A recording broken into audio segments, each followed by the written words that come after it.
Senator of the Federal Republic of Nigeria. Senator. Let's just be sure. Senator Shehu. Everybody say it. Senator Shehu Sani. Good afternoon, sir. Your Excellency, thank you very much for coming out today. Thank you, sir. Thank you.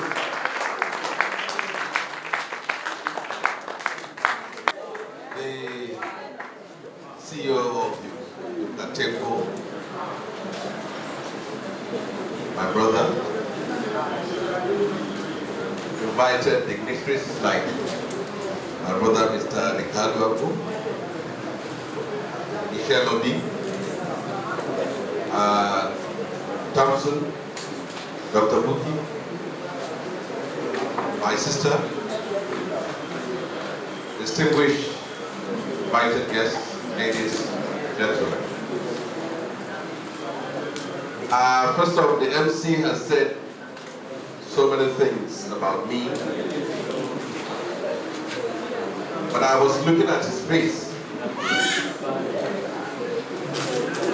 To me, partially you look like 50 cents.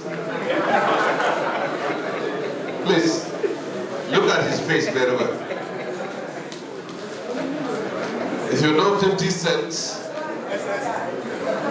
there is some resemblance, no matter how small it is.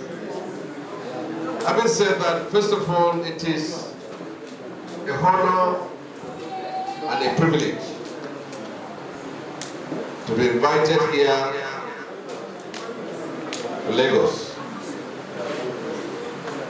in a historic venue that has been part of our history as a nation and part of the history of sports in Nigeria. When I got the phone call from my brother, I said, what am I expected to do? He said, I will be here to speak to an audience of boxers and prospective boxers. And he gave me the theme of this seminar. At the moment he mentioned boxing, one thing that came to my mind was Muhammad Ali. Coincidentally, 2 days ago, I was at the Nnamdi Azikiwe airport to see someone off traveling abroad.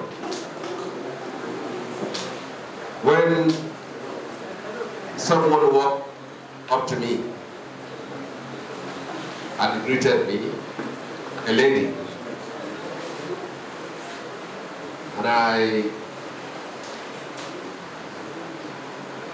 responded and I asked, who is she? She said she was the wife of Muhammad Ali. And she is here in Nigeria in preparation to mark the 50th anniversary of the Rumble in the Jungle fight that happened in Zaire. And I told her that this must be a divine coincidence. Muhammad Ali was in Nigeria twice, 3 times. If you Google, you can see.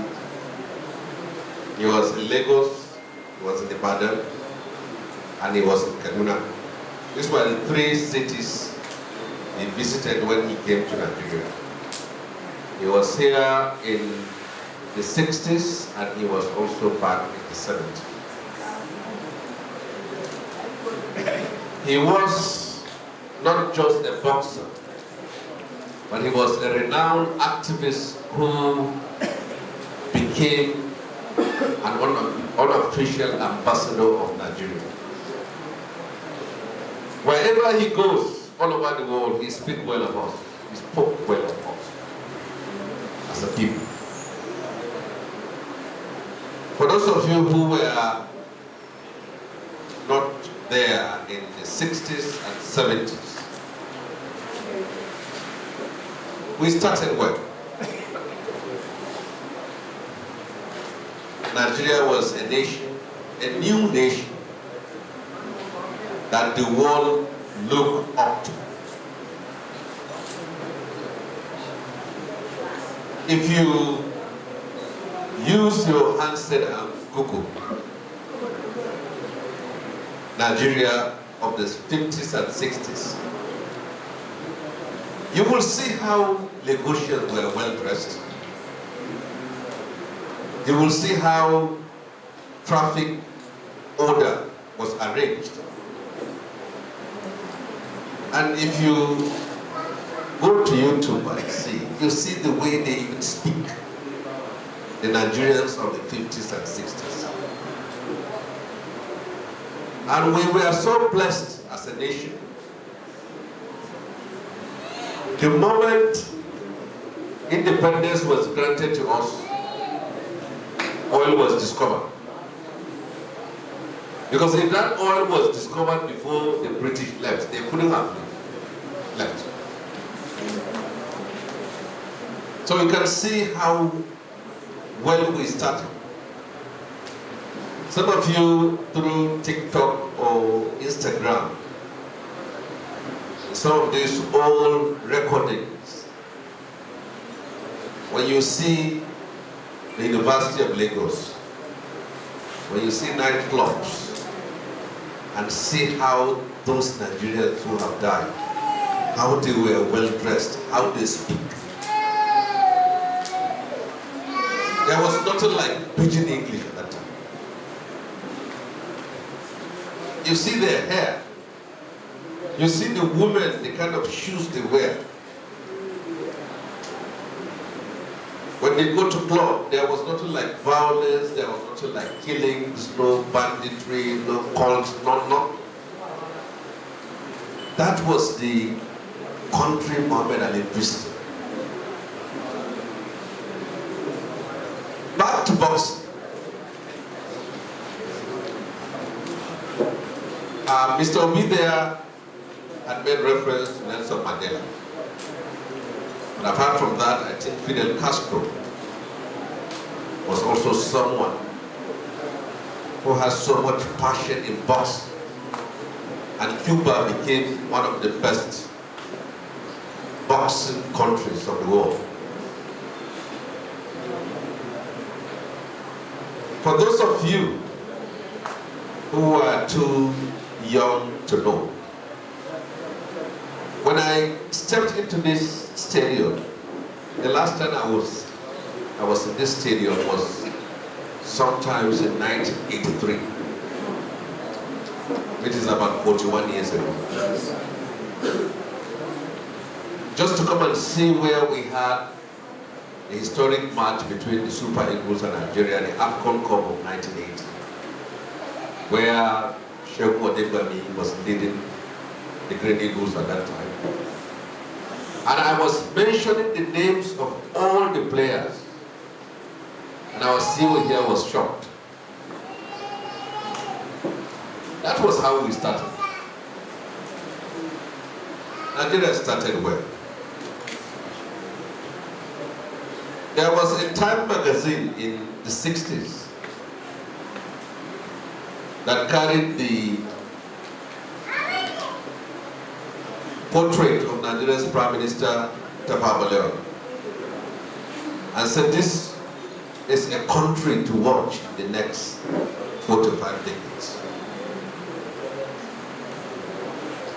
Because they believed that this country at that time will be great. Many things happened in the course of our country, but I will limit myself to sports.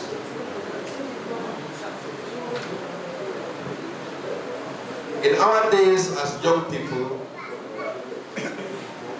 we pay money to go and watch football matches and boxing matches and wrestling and so many things. The stadiums were full of people. We were such a great nation at that time because you can spend naira in the UK. And as members of Commonwealth, we don't need visa to go to Britain. It was later visa was introduced. Those who are all above 50 years knew that time. You only need your passport and go to Murtala Mohammed Airport, just fly. There is no need for visa.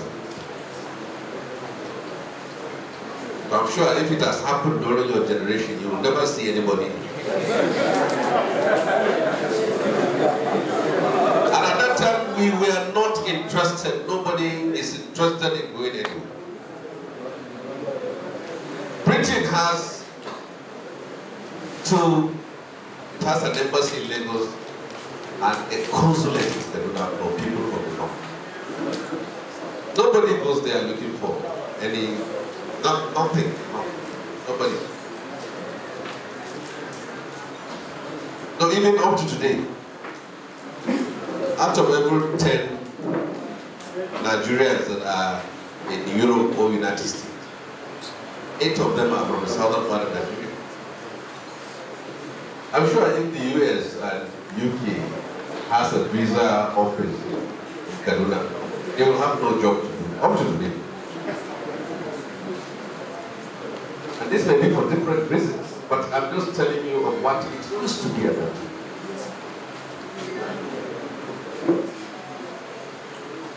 What happened to that Nigeria? Malcolm X was here in Lagos, 1964. Please, when you Google Malcolm X in Nigeria, see the kind of ladies that are sitting by his sides. All of them with afro, looking so beautiful. These were our grandmothers or mothers at that time. Sports in Nigeria has been systematically destroyed by politicians who don't see the value of it. They only want you to win, but not invest. You have to, when you plant a crop, you have to put fertilizer, you have to water it, you have to nurture it before it grows. We are in the Olympics today. Many countries were in the camp for more than 2 to 3 years. For hours. It's always a fire brigade approach. At the last minute, organize this, organize that, organize that, organize that, and then we move. A country as small as Jamaica will harvest about 7 to 8 gold medals. And we will go there and come back with 1 bronze and 1 silver. A nation of 220 million people. And it's not that we don't have the talent, but those in the position of power have not seen the wisdom and the value to invest in this very important segment of national development. Our generation, we fought. Our fathers fought for independence. We fought for democracy. But what you, the younger people, are doing is incredible. I'm so happy when I see people of your generation, like Burna Boy, Tiwa, Davido, winning Grammys in the United States. These are things which our generation were not able to achieve.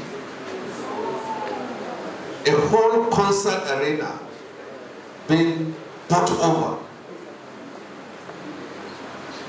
So just like what Franz Fanon said, every generation must, out of relative obscurity, discover its mission.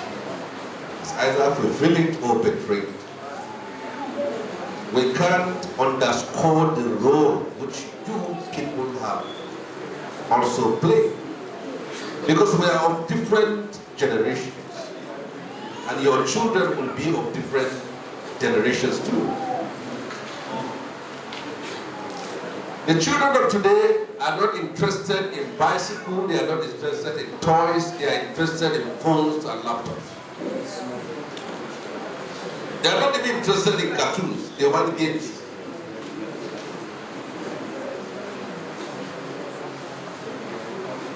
In those days, you cannot open the fridge in your house without the permission of your father to take a bottle of Fanta. But a child of today will tell you that that is part of the diet.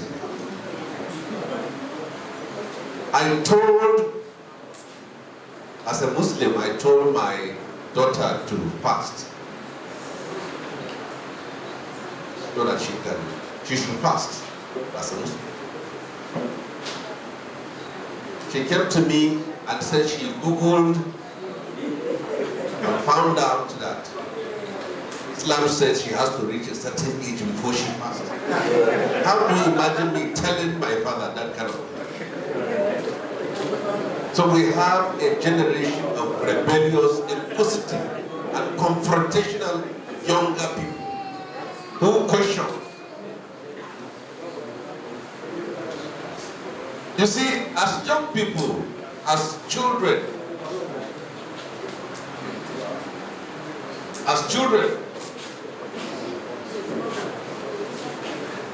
our parents do tell us that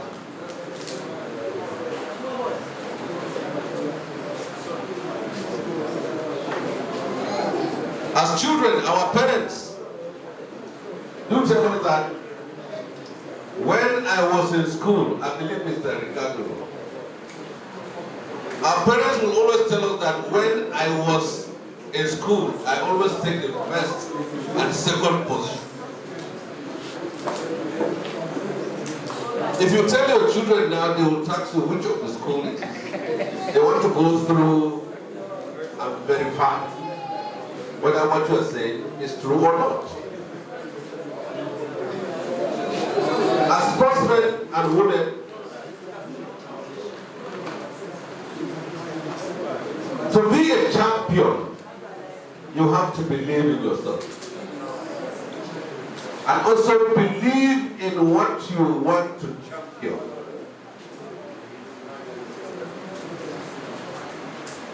When you see people that have succeeded in life, you ask yourself, they have two eyes, you have two eyes. They have two legs, you have two legs. They are human beings. They don't have horns. They don't have claws. It's just a human being like you. If he can do it, I can also do it. That is the strength of spirit. If he can achieve that, I can also achieve that. Your power as a human being is in your mind, is in your spirit. It's what you see. It is here, and it is here in your mind. An experiment was conducted between two women. One woman is a prostitute and the other one is a medical doctor.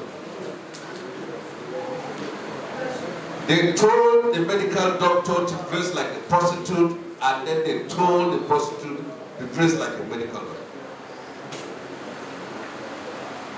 And they asked people to advise them.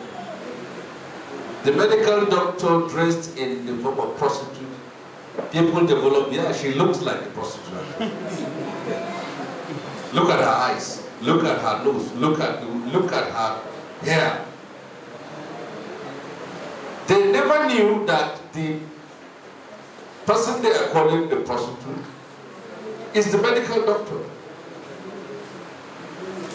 So if you see someone that has succeeded in life,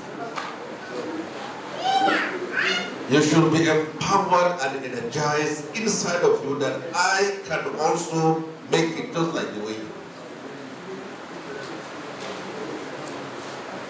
You see, that is why boxing is so unique. Boxing reflects life.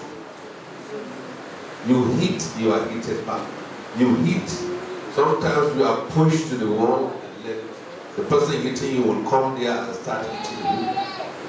And like the way Muhammad Ali does his own, he will allow you to exhaust your energy, and then he will come after you. And he uses sometimes psychological warfare by making sure before the fight starts, he gets the secrets of you, and then to make you angry. And when you are angry, you are not going to fight with strategy. You are going to fight because you are angry.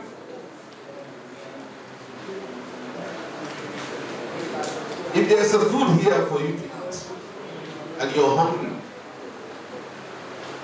and then you drop here as a hungry person, the moment you reach this gate,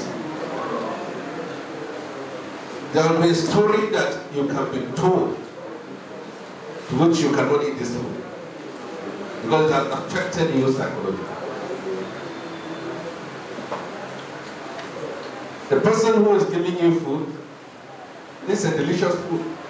If this person welcomes you with a smile to eat this food, you will eat it gladly. If the person changes his face, the food loses its taste. So you see, there is something that has been given. All animals in the world are given one form of power or the other. The lion has a trunk, the elephant has a trunk, the lion has the claws, the snake has the venom, and all animals have their own defensive and offensive system. But God gave human beings the brain and the mind only.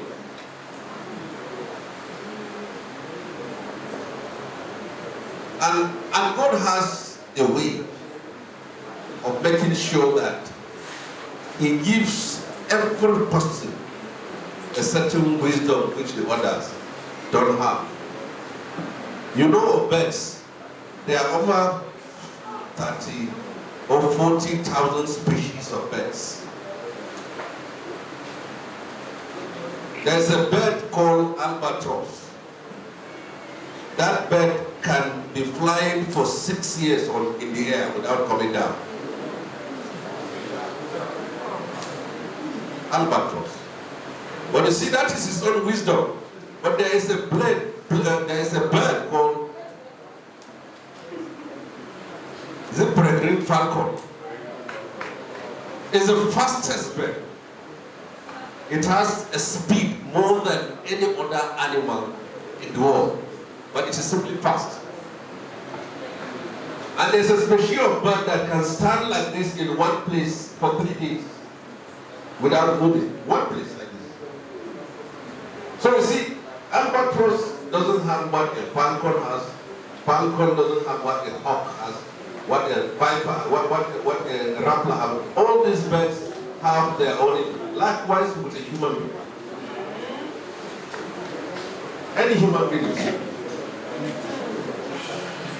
We are created perfect and imperfect. There are things you have and there are things you don't have. You can have, if you have a choice now, they give you a choice. Would you like to be a tall man that is poor or a dwarf that is rich?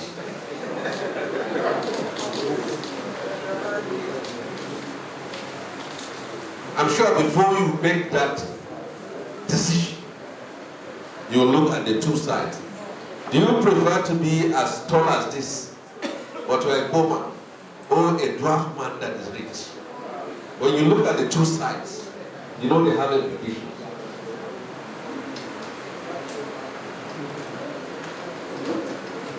Boxing as a sport has a lot of role to play, not just as far as our image as a country is concerned, but the economy of a nation. I was surprised when I went to Ethiopia. And I learned that what the Ethiopian government does is that each time you win, you will become a renowned athlete in Europe or United States. They know the money you have signed, and they have a rule there that half of that money must be invested in your country. You see, most of the skyscrapers in Addis Ababa are owned by sportsmen and women of that country. In this country, we are so obsessed with football to the detriment of other sports. And so foolishly, we will go to the Olympic Games. Our own interest is the gold medal we will win in football. And look at how difficult it is to win a gold medal in football. There are some sports you only need to pick that heavy and then throw it, and then you're already with a goal. So when the medals table are out, you see China, you see United States, you see Britain, France, then you see Kenya, you see Jamaica. You go down the ladder, you see Nigeria with one bronze medal.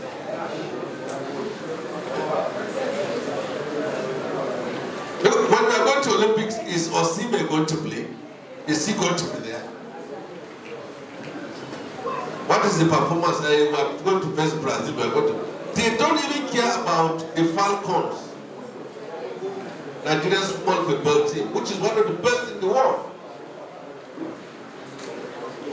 You can imagine the Falcons played with Brazil and they lost 1-0. If it is Super Eagles, I don't know what will happen. This is a sport that you have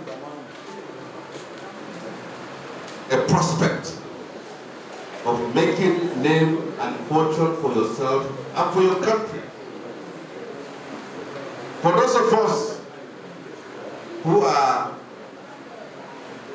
on a different pedestal in life, we have a duty to talk to the people in the position of power and authority, to invest in sports and in the sports of boxing.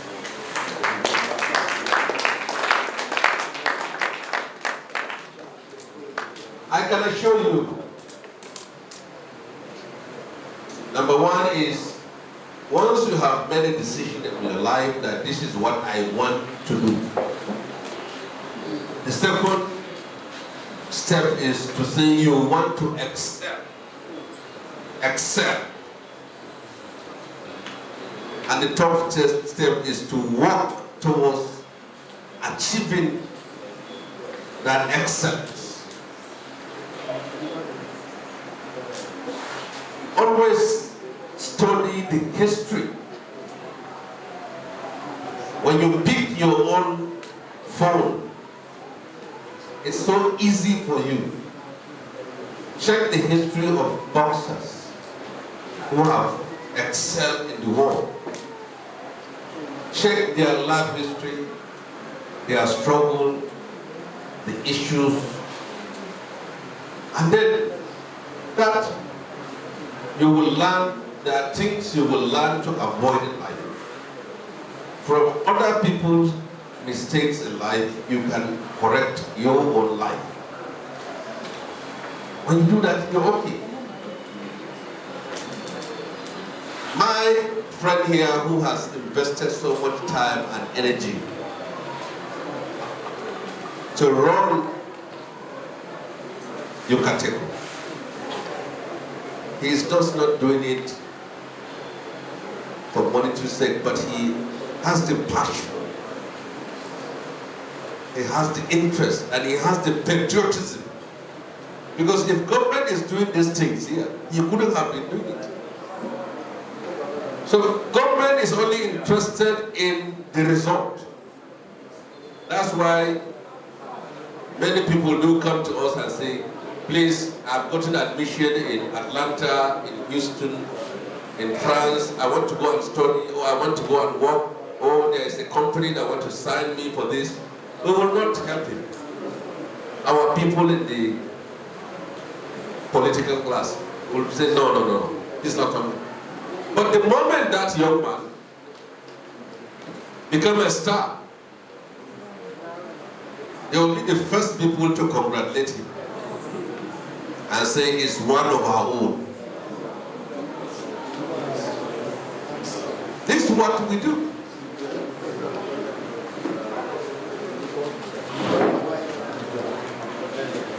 If he's caught with drugs, you say,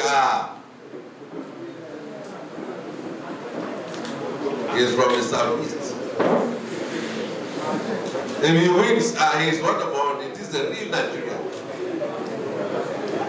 If you strike drugs, you say you're Biafra. If you win, you're Nigeria. That is it. This is what this country is. And it also goes down to our own lives. A father is more proud of his son when he wins. But a mother, whether he wins or loses, she still identifies with him. That's the power of mother. Yes. I can remember in the 70s, armed robbers from the Ikri prison will be lined up to be executed. It's only their mothers that will be there. And they say they give them 2 minutes to go. They hug them and cry for them and pray for them. An armed robber. It's only a mother that can do that. If they ask the father, he will say he doesn't think that that boy is his blood.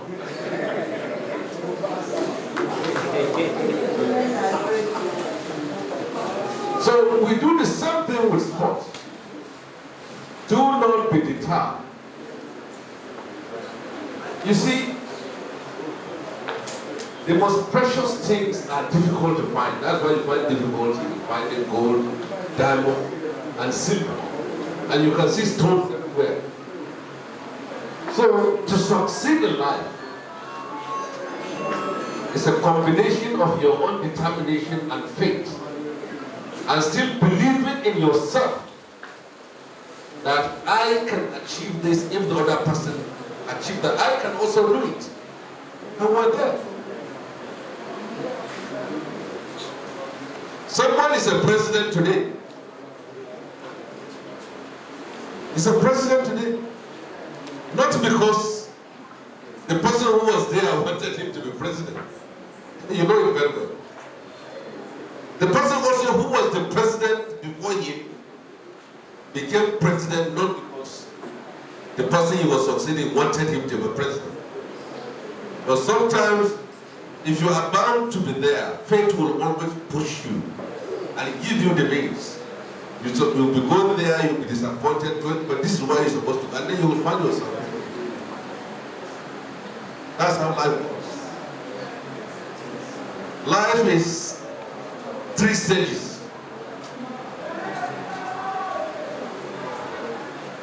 Sunrise, sunshine, and sunset.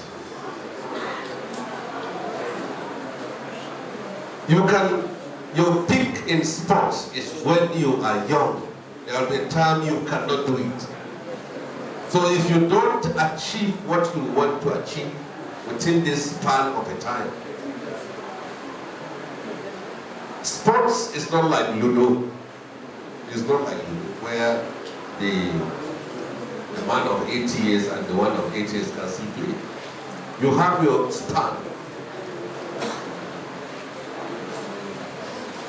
Once you are a teenager, at least in your mid-20s and late 20s, as far as sports is concerned, you are expected to have achieved what you want to achieve. Most people who are struggling at old age, today, only God knows what happened to their youthful years.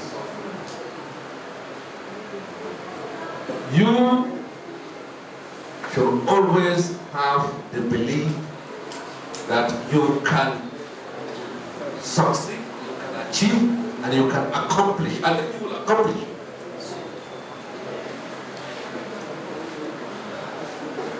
Sometimes I wonder, why is it African Americans and Jamaicans are winning gold medals? They are all black people from Africa. Why? Should they have Usain Bolt? Should they have Carl Lewis? Should they have Ben Johnson? 80% of African Americans are black people from West Africa. So what happened? Our one blood relations can achieve all these things here, and we cannot. And when we go there, we excel. Then it means that it's the environment. It's the environment we have. And it's not just the environment, it's the system that kills you, that dehydrates you, that discourages you. But don't be discouraged. For those of us, I assure you,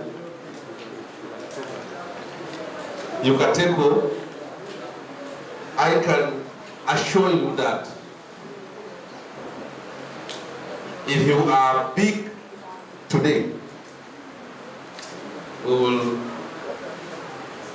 pull you to where you will be bigger.